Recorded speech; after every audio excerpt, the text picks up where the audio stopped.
rainy Monday morning. So after a busy big weekend too of so many activities. So I'm excited. We got Rick Hale on, and then our good friend Mark Jones, amazing team leader of the in-town office.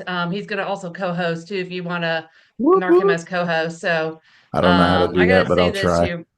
I have to say this too, Rick. I'm sure you know this. Like, we have amazing set of team leaders in the Heart of Atlanta group. And I love how we collaborate together, Mark being one of them. So I'm glad he's on this. So, uh, Thank you. so, Well, I, thank I can speak without being spotlighted. That's okay. no, but we do have a great group of team leaders. But anyway, I just wanted to start off. We'll look at the stats in a moment too. But Rick and I were having a little bit of a conversation just as we're getting on, and I think a lot of this has to do with mindset and perspective, and when things are shifting. And we'll get to an article about shifting. So if you woke up on a rainy, actually pretty much a rainy Sunday, now Monday morning, and what should our mindset be, regardless if your Final Four team won or not, regardless if, I think the Braves won. I didn't keep up with that They part. won one out of two, maybe. I don't know what happened yesterday, but Yeah.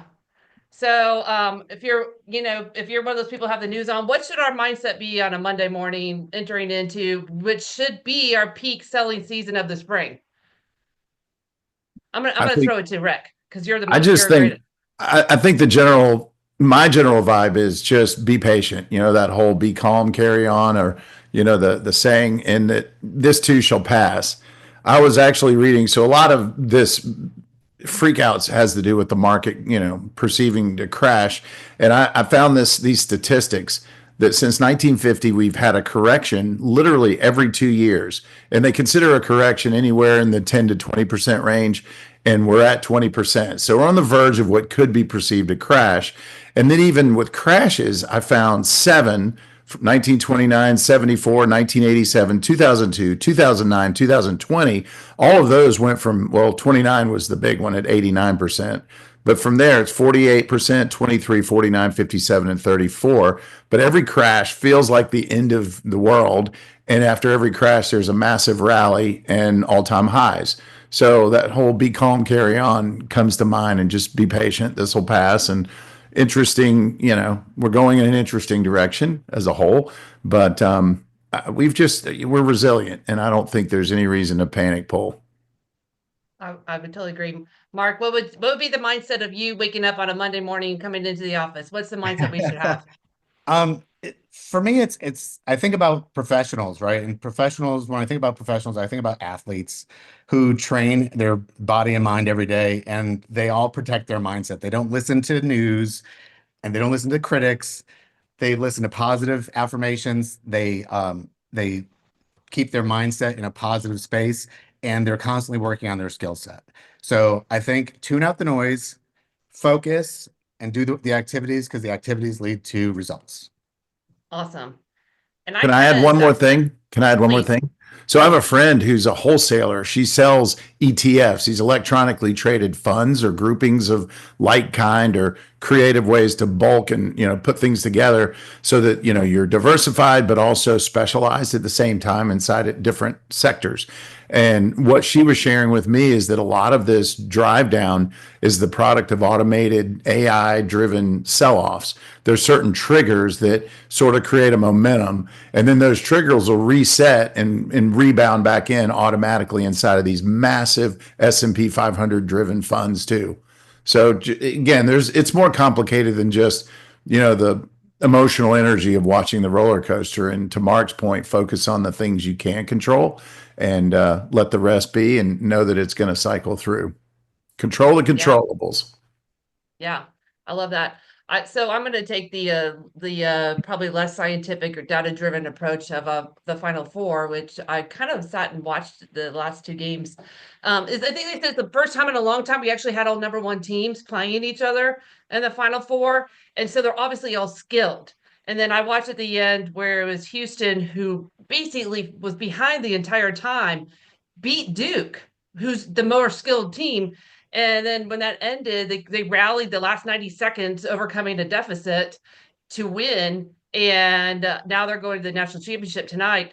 And when I watched the commentator Charles Barkley mention, he goes, it was a game of skill versus will, and this time Will won. And so obviously they're all skilled. They made the Final Four, but they just wanted it so bad they never quit. And that's what the coach Sampson said. He kept telling them every time they came back to huddle, do not quit. This is what we're here for. We're not quitting. We're not quitting. And that would be the mindset I would walk into this week of like, we're not quitting. We're keep moving forward. It's now a matter of we're skilled, continue to grow with skills, but it's a will too. Yeah, I noticed their coach. I don't think I've seen as much passion in a coach as I did late in that game. And passion wins. And so the question to ask yourself too is, where do you find passion in spite of, not because of?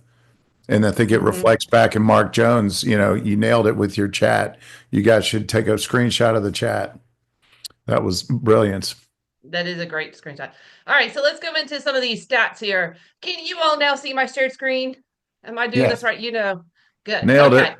Oh, good. This is amazing because I'm not known for my technology skills, and I'm okay with that. So, all right, let's go ahead. I'm gonna keep on moving over for this week. Look at that. This is Fulton County actives on the market. We got 1206 as we're entering into the spring break week, and active under contracts, pendings. Look at the staying steadily up, going consistently up. Closed here. What's your thoughts on this these stats with Fulton County here? Take it, Mark. I mean, I think it's nice to see that properties are consistently going under contract, and that's going in a positive direction. But also, buyers have a lot more choice right now than they've had in a long time. So it's really actually a good time to be in the market as a buyer. Yeah, the ratio of actives to sold is definitely down, but the actual raw number of solds and under contracts and pendings actually up if you span back to the first of the year. So there's just as much money being made now as any time in the first quarter, according to this data. Yeah. And we're hitting that peak selling season. So this should be the time. Nicely, the interest rates are slightly coming down. So good for our buyers. All right, DeKalb at 687 active, 118. That's nice to see that active under contract going up, pendings going up, closings nicely continuing to go up. Look at the expireds coming off the end of March. So that could be there. That was pretty almost similar as it was in March. Actually, it's coming down slightly as perhaps we're coming back into the spring market here. Any thoughts on DeKalb County here? Seems like the same story, more things coming on the market, but the pendings and sales are continuing. Yep. Seems to me it's a good time to put buyers in the car, even if it's just, activity leads to opportunity. And so it's a great time to show them additional inventory just to, potentially inspire motivation and intrigue. I love that you said that because it is activity breeds actually more activity. So, and you never know what conversation you get into, which it'll lead to a potential sale or a lead or a referral or something good. So, looking at Cobb County here, we have at 613 active, 112. So steady right here in the active under contract, pretty relatively steady here for going into pendings. Expireds, let's look month over month, 96 expireds. Tad bit up from March, little bit up from February. What do you how are we feeling out in Cobb County here? And I just took it off. Do you need me to go back? Yeah, can you put it back up?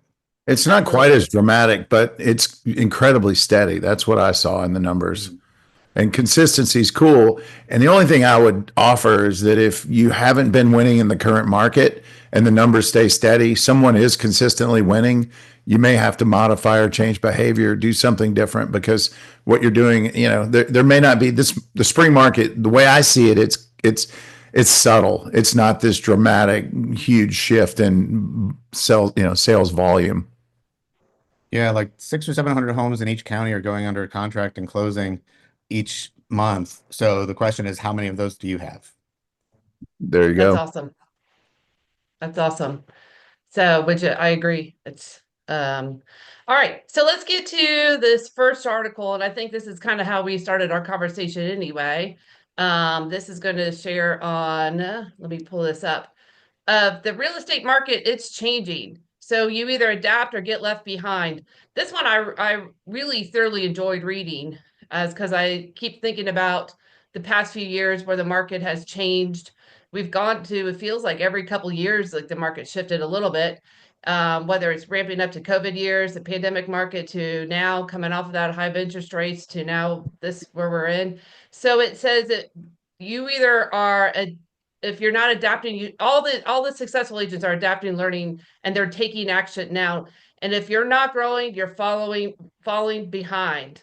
And what I love always thinking about is those they are not just sticking to the old strategies, they won't cut it anymore. So if you're not keeping up, you're getting left behind. So they went into this article about adapting and going into some new competitive edges through some leveraging tools, whether it's using AI strategy, refining your approach to something, always moving with their urgency here. And I know I can speak for myself. I've really kind of dug in over the past, I don't know, 6 months into utilizing AI in a variety of ways. So we mentioned before that we get Gemini through our KW email system, which is just like a chat GPT. And it will write copy. It will help you brainstorm. It could even cut some video. It could cut, I'm sorry, it can look at pictures and describe it for you, some really cool things. But what I love here, it says the biggest mistake agents make is hesitating, waiting for that market to settle or for opportunities to come to you. And if you are, you're only losing ground. So the uh, way to take action here is by making that calls, obviously following up on your leads daily, staying in front of your audience through your content and your marketing, and certainly sharpening your skills by continuing to take our great coaching and training. And as we know in real estate, momentum is everything. So what you're doing now really shows up really 90 to 6 months from now.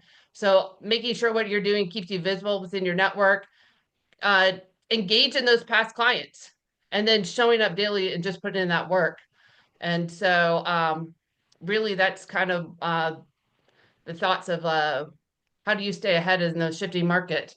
So um, Mark, I what think would it's you say? I think it's kind of when you think about it from the perspective that every day you don't do something, it's a day 30, 60, 90 days from now that you don't have business, right? So every day you should be getting like, who can I get in front of that I already know to deepen my relationship? And then how can I get in front of someone that I don't know today and expand my database? You need to be growing it and nurturing it every single day because every day you don't, that's a day in the future that you're not going to have some business.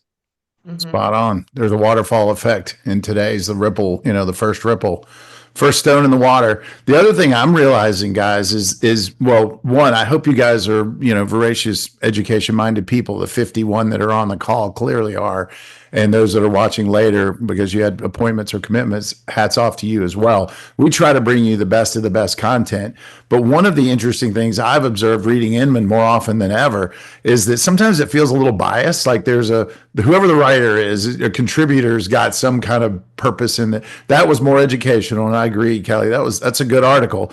But if you're really, I do this a lot. I'll pan down and read the responses in the chat because you'll get some really interesting dynamic counter perspectives. And sometimes the enlightenment shows up later. This guy, Tim Mock, left this article saying from his personal experience, he doesn't agree with the premise of just simply doing more. His thought was become more memorable and do more intentional things so that your clients, it's undeniable what your value proposition is and that you do things realtors don't typically do. And so be aware of engagement. And he says some of the AI and the outsourcing and the leveraging works against you because you lose that personal connection and capacity to elevate the experience to the extent that you're undeniably perceived best in class. And I thought, man, that's brilliant. Now, if you combine those two, imagine the magic that shows up there. Yeah. I'll say I have been using AI for like I wrote off sent out an offer and and of course we're in this market where people are making what could be perceived a low offer, whether it is or not, that it could be perceived that way. And so I typed it, and I always want to be gracious as you present well, and you write all emails. So if they forward it to the other side, it's very readable. So AI is great at polishing your emails, not just taking the grammar issues, but making it kind, making it sensitive, making it very clear. So you can take that. So it's basically not depersonalizing it, it's actually enhancing the personalization if you know how to use it well. And so I actually did have them polish my email a little bit to make sure it sounded smoothly. And I thought it was like magnificent. So, but that being said, what I loved about this article is like we get in a rut sometimes of what we do, thinking it's always going to work the same. And our pricing strategies have to change. Our even to stay cutting edge in the way we were to market, whether it's ourselves or properties, have to change. Doesn't get away from the personalization of like the kind of the face to face or the phone to phone or the text personal relationship aspect of what real estate so much is. It's the sometimes it's the way we are going to tell our story, we may have to tell it in a different type of a medium than what we have been in the past. And I always think the pricing strategies, when the market is in this place that it is, how are we pricing? How are we communicating that? And so I think that's where not staying stuck and how we used to do things, and then certainly not waiting. Yeah. Yeah. So You have to be more forward looking when the market shifts and when there's more inventory. You can't look in the rear view. Sellers tend to want to price their homes based on prior sales success when the real metric now is actives on the market because fewer homes are going to convert into under contract and solds. And so if I just remember like it was yesterday when the market was super challenging and there's been a few cycles that I've lived through, I would put my sellers in the car and take them to all of the active homes so that they touch it, feel it. Don't just talk about, your renovated kitchen is not that renovated kitchen. And they need to own that, not because you tell them, but because they get it. And, I love the saying from Susan Scott's book, Fierce Conversations, that no one denies their own truth. And until they see it, feel it, and breathe life into that thought, you're just pushing onto them and they're not expressing their truth. Changes everything. And it shows true professionalism. And then you have to yeah. get out in front of the active inventory, not parallel park with it, because now you're back to the crapshoot of wishful hopefulness. Yep. And then I would say this, going back to my analogy of like what could be perceived as a low offer, it goes back to like how you start off, Rick. It's like, stay calm, and carry on. It's like we are not emotional about these numbers that come to us. We Yeah. stay in logic, and it's just a nice conversation with the other side of how do we find that meeting of the minds, I'm so glad you which is said what that, we. Kelly, because I've been sort of screaming this for the past couple of weeks, just from the rooftops. Like, there is no such thing as an insulting offer. You have an offer. That means you have someone who's interested in buying your client's home. So the thing to do is help them see that, right? So, hey, Mr. and Miss Seller, we got great news. We got an offer. It's not the highest offer I've ever seen, but we do have someone here that wants to buy your home. So instead of ignoring it, let's go ahead and make a reasonable counteroffer and see if we can get them to come up. If not, no harm, no foul. We'll move on. But let's see if we can get this into the reasonable range. Yeah. I used Correct. to have a saying when my sellers would say, I'm offended, I'd go, I appreciate where you're coming from. I'm offended by the 85 people that truck dirt through your house on their feet that didn't write an Didn't offer. make an offer. Far more offensive. That actually is a great. I love that. I am because it's a beautiful home. I'm offended they didn't make the offer. I love that. I love that. Let's D asked a apply it question. effectively. I love that. I'm gonna D asked a question, and I'm gonna throw this to our other co-host Rick or Mark. Increasingly, folks are more emotional. In my experience, how do you de-escalate defensiveness and pricing, especially in this case, you must have a divorce listing. Mm. So, piece of advice. Yeah, data. If you can point to the data and say, well, according to the data from last month, these things are selling and these are the prices. So what that's saying is your home should be in this range. And that's not my opinion. It's the data. I don't make the data. I just interpret it and share it with you. That's brilliant. And I used to be a fan of Brian Buffini, the coach, and he would say, you know, what the market is telling us is not what I believe I think. It's here's what the feedback from the market is showing. What do you think we should do with it? Back to having them reveal their truth versus telling. Let them to self-discover that, and when they voice it, you have the opportunity to then declare brilliance. And then now, based on that, what should we do? And it's a layup if you play it right. It's a little stickier in a divorce situation where there's potentially contentious energy, and that just may require some real delicate, you know, again, data-driven conversations while being empathetic to their situation, because that's emotionally charged inherently. Mm-hmm. Right. Yeah. And it's true. Buyers and sellers are more emotional right now because neither one's getting what they want. So we really have to sort of be the buffer for emotion, absorb it, and don't let it get passed along to the other party. Thank you. We don't have to like express if the one side, you know, says everything in the negative way, we don't have to express it that way as real estate professionals. So that's amazing. So, Easy. That was funny. The final thought. Thank you. Easy. Hey, if it was easy, everyone would do it and make $100,000 a year Right. doing it. So We would make that's them what gives fun. us value. Your value as a, you know, like I'm not a therapist, but I play one on TV. You know, it's like there's real value in being able to help people connect the dots and what they really need and want. But Rick, to and your this point, is the taking people through the process, asking them questions so they answer the question, so you're not telling, you're asking them to fill in the blanks so that it's their truth, and they're not, to your point, they're not going to deny their own truth. So if you can get them to say it, they believe it. If you tell it to them, they're going to resist. So get them to say it. You got it. That's so good. Perfectly And said. that's so good. That's so good. All right, let's go ahead. Let's move on to some other amazing news that we have going on. Let's talk about this one here. NAR, according to NAR, the housing market is hitting a milestone, and it's the generational changes. This basically goes back into that only 25% of the home buyers in the NAR survey were actually first-time home buyers. That's actually a really big drop from 32% last year. And baby boomers, which are still making up 42% of all of the home buyers out there. So they're just a little bit less than half. And this, but what this article goes into, certainly because of the rising of home prices, mortgage rates, limited supply, it does make it more challenging to purchase a home. So this multi-generational home ownership is now starting to reach an all-time high. It made up about 17% of all purchases, which 21% were Gen Xers, and then the younger boomers are 15%. And the article goes into how like this Gen Xer and maybe the little bit older millennials are now that generation that's feeling the pinch of helping with maybe an older parent and then a child in the home. And so now the home, what they call here the sandwich generation, they're taking care of people on both ends of life, and so their home needs are needing to be able to fit multi-generational housing where there will be a child still living at home or an aging parent at the home. And then of course the immigrant households particularly have always been multi-generational for the longest time. So homes that fit that need becoming a priority. Have you been seeing that, hearing that, noticing that with your agents, Mark? Yeah, absolutely.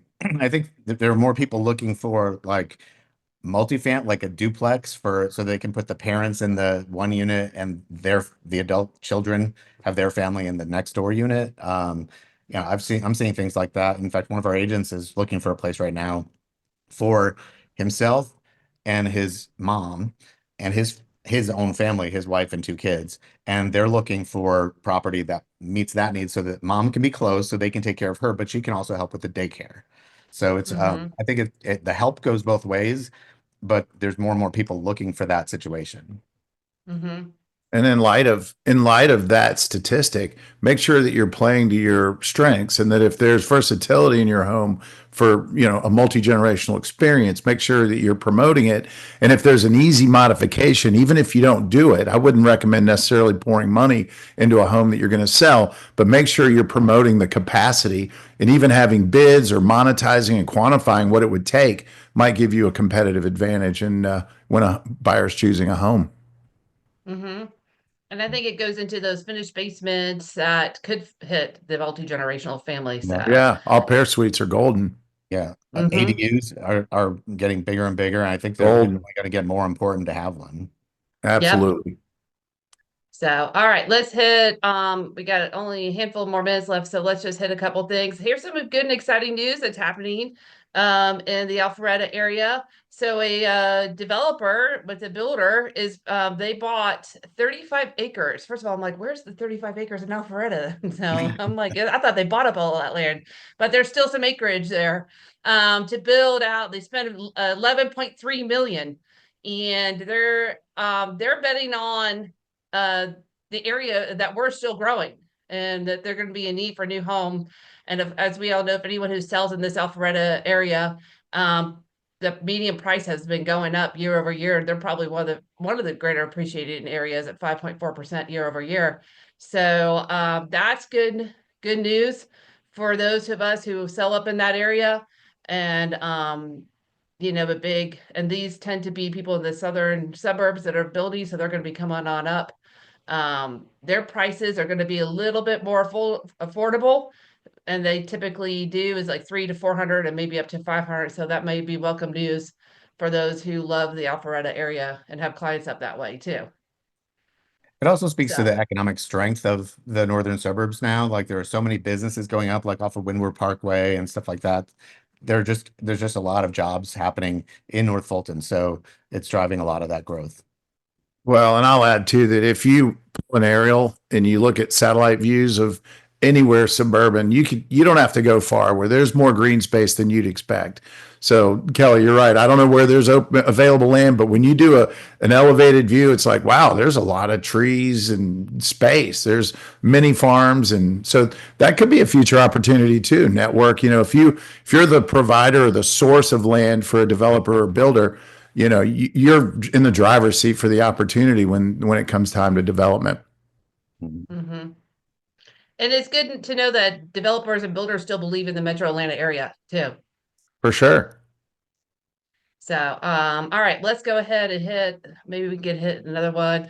Hybrid rooms, they're talking about what the pandemic has done into our changing of desires, certainly talking about luxurious mudrooms that service both. It could be whether it's a mudroom plus a laundry, a mudroom plus a workspace, but it's definitely one of these things where these mudrooms are getting a lot of attention, like built-in cubbies, hooks, and so forth. Of course, we always know that kitchens have been a big deal, but now it's no longer like laundry rooms are no longer that afterthought. And I'll speak to this one on a personal level. Like I have a couple homes, one with this amazing mudroom and one without. And I love the mudroom. So I can tell you it is nice to come in and drop your things. And then when you walk in the other house, you're like, where do I put it? I don't know. So it's I can attest to that one on a personal level too. Yeah, it's interesting how the pandemic changed the way we all use our homes and what we expect out of them. We want them to be multi-purpose now. So like builders need to be thinking about that when they're creating new environments. And as we renovate our homes, we should be thinking about that as well, even if it's not for us, for the next buyer. Mm-hmm. And I would say if I spend more time in my home, because a lot still work you hybrid schedules, or you just do more in your home now. I love it being organized in certain places. So And being that's able to the. shut your office door and be in your house and not feel the stress, like having that separation. Mm-hmm. Yep. You enjoy your mudroom, Rick, as much as I did. I think it's awesome. Play to your strengths, man. If you've got it, you better enjoy it.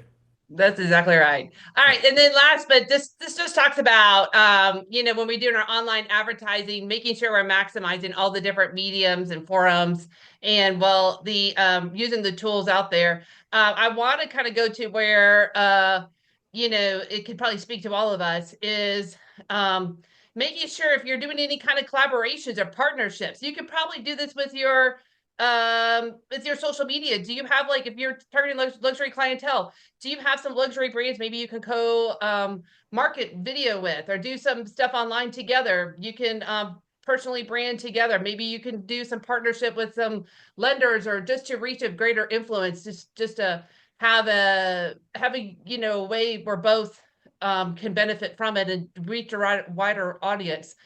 Making sure you know your unique value proposition and how you can build upon that foundation. So just making sure if you use a different kind of person, part of your media, make sure it fits your value proposition as well. So it keeps on being a clear picture of who you are. And then be bold. Don't, one of my favorite phrases, this is my marketing phrase, don't be boring. Your content should be interesting. If you don't find it interesting, your clients won't find it interesting either. And then of course, keeping it local is the best way to, with your collaboration with other influencers, it's the best way to reach a greater audience, whether even if it's collaborating with a restaurant, collaborating with other businesses, keeping that local, great way to reach a broader market. Thoughts? Yeah, you can become an expert in an area. And the old days of farming included postcards, and then showing up to neighborhood events. Now it's you're highlighting the local businesses in that area. So you become known as like the media company that promotes local businesses. I think it's a brilliant way to attack farming. Mm-hmm. Any Yeah. thoughts, Rick? Yeah, just one additional thought. This whole influencer thing's interesting to me, but I find myself suspicious of people who are voicing, for someone else when it's a professional influencer versus a first party peer testimonial. And so this could be a great season where when trying to define your value proposition or potentially redefine it, get really clear on what you're doing well and feed or support your client base in voicing that for you and let their words really speak volumes. It'll 10x the impact when it's valid, local, and real. And so just don't lose sight of the importance of testimonials and reviews. I know that when I'm picking a new place to go, whether it's a VRBO, I'm taking my family to Montana this summer, and I had to figure out fishing, expeditions and rafting and two different VRBOs. And then, I went straight to reviews in Google, and then I backed it up with first, people I know have had firsthand experiences. So combine those two, you're unstoppable. Awesome. Montana's going to be awesome. There were a couple comments. I don't know if you saw that. One was about tariffs. You want to handle, I think, Richard Davis's sense of urgency? You see his comments? Yeah, I don't have a crystal. Inflation. I'm not sure, Mark. You may be qualifying, Kelly, but I don't really know the impact. I do know that there's a ripple effect of psychology that's playing as big a role as any right now. The sense of defensiveness on the part of other people in places and that are being affected by it. It's not immediate, but there's going to be an effect. The question is to what magnitude and what's the counterbalancing maneuvering that's going to then occur. And so it's a little more complicated than a simple answer. I do think what you know is what you know right now. And if the dynamics for a purchase decision or a sales decision make sense, I would operate irrelevant of future forecast predictions because we're all guessing. Mm-hmm. And I think if you missed the first half of our industry update conversation, we did touch on the fluctuation of the stock market. It's a good rewatch because I think there were some things about how they're automated at some level. There's every couple of years the adjustments we'll probably see, but real estate's a long-term game. So if it makes sense to purchase now, it should, and you're purchasing for a longer term, you'll be in a good position. And if you have to sell, you're probably selling for a reason. It's just be understanding when the buyer brings that offer, kind of the mindset of folks. Well, to your point, when I'm asked when's the best time to invest in real estate, it's now or any time in the past. And the only reason that it would ever become a risky proposition is if you were forced to sell unexpectedly in the trough or in a downturn or a short cycle. If you're willing to hang on 100 years, go back 100 years, there's evidence you never lose. I mean, you'll eventually win.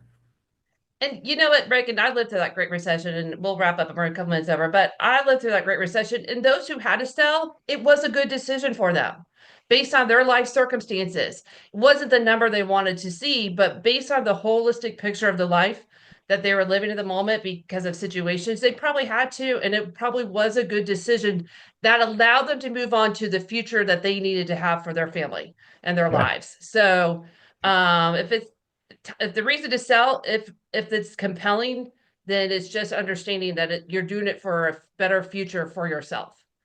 Yeah, there's a reason and a season for everything. And so there's no bad decision if it's the right time for that decision. And there's always tomorrow. So Yeah, and I'll leave this last thought. I was thinking earlier as we were looking at all the uncertainty, uncertainty and unrest create opportunity. And so I think the conversation to have with your database is, what do you see as the opportunity today? Not detriment, not like shine the light on the opportunity. And as a true professional and advocate for their well-being and success, that's the greatest conversation you can have. Yep. Well, thank you, my friends, Rick, Mark, all you amazing agents out there. Y'all have a wonderful Monday. Go get some listings. Go put some buyers under contract. Let's go keep on moving forward in the spring market. Y'all have a great rest of your day. Thanks, Kelly. Thanks, Rick. Thanks, Mark, Absolutely. Kelly. Bye-bye. You guys are awesome. Appreciate you.